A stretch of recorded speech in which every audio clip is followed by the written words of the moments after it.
আমাদের সামনে একটি নতুন সুযোগ তৈরি হয়েছে।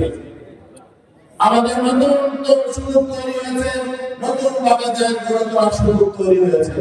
অতএব আজকে পীর সাহেব চরমায় বলেছেন আসলে আমরা সুযোগ কাজে লাগাই।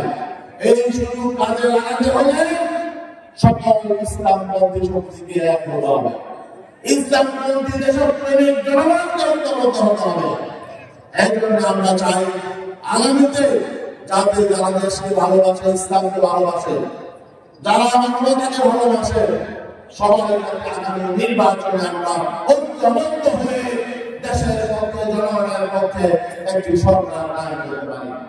বন্ধুরা, আজকে নতুন করে আমরা এই ফেসিবাদী সরকার প্রথম ৩-৪ মাস চুপচাপ ছিল, কিন্তু একবার আমরা নতুন করে দেখছি তারা আবার ষড়যন্ত্র শুরু করেছে। নির্লজ্জ শেখ হাসিনা শেখ জনগণের টাকাকে ভারতে পালিয়ে গেছে, কিন্তু তার লজ্জা হয় না, শিক্ষা হয় না, তার কোনো অনুশোচনা নাই। তিনি নতুন করে আমরা ষড়যন্ত্র চক্রান্ত শুরু করছেন, দেশকে অস্থিতিশীল করার জন্য উস্কানিমূলক বক্তব্য বিবৃতি দিচ্ছেন। তার উচিত ছিল অতীত থেকে শিক্ষা নেওয়া এবং এই দেশে এখনো পর্যন্ত আওয়ামী লীগের যেসব নেতা কর্মী আছে তাদেরকে নিরাপদ রাখার জন্য ভূমিকা রাখা উচিত ছিল, কিন্তু আমরা কি দেখতে পাচ্ছি? সে তো নিজে তো ধ্বংসস্তূপে পরিণত হয়েছে, তার মধ্যে আমার কোনো সুযোগ নেই। বরং আওয়ামী লীগের নেতা কর্মীদের জন্য সে আরো ভয়ঙ্কর রকম বিপদ ডেকে আনছে। তিনি চিন্তা করছেন যে আমি ঢুকছি, যারা আমার সাথে ছিল সবাই কেউ যাতে বাংলাদেশে রাজনীতি করতে না পারে, তার চিন্তা হলো আমি যেহেতু আওয়ামী লীগের রাজনীতি করতে পারবো না, অন্যদের আমি দিব না।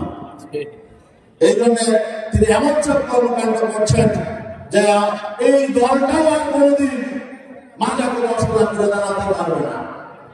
দেশটাকেও তিনি ধ্বংস করেছেন এবং এমন একটি ঐতিহ্যবাহী দলকেও তিনি ধ্বংস করেছেন। আর এখন যাতে তারা কোনোদিন পুনর্বাসিত হতে না পারে, তাদেরকে সন্ত্রাসী কর্মকাণ্ডের জন্য, ধ্বংসাত্মক কর্মকাণ্ডের জন্য তিনি নির্দেশ দিচ্ছেন। তার মানে বর্তমানে যে অবস্থা তৈরি হয়েছে, আওয়ামী লীগ যদি নিষিদ্ধ না হয় তাহলে এদেরকে দমন করার কোনো পদ্ধতি নেই। আমরা বলেছিলাম তারা শিক্ষা দিয়েছে না, তারা শিক্ষা দেয় নাই।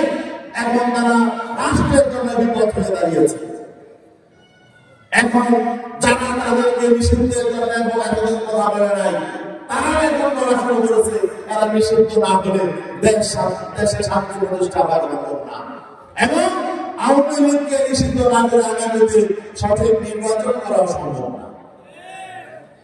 তারা পরিস্থিতিকে ভয়ঙ্কর করে তুলবে, অস্থিতিশীল পরিস্থিতি তৈরি করবে।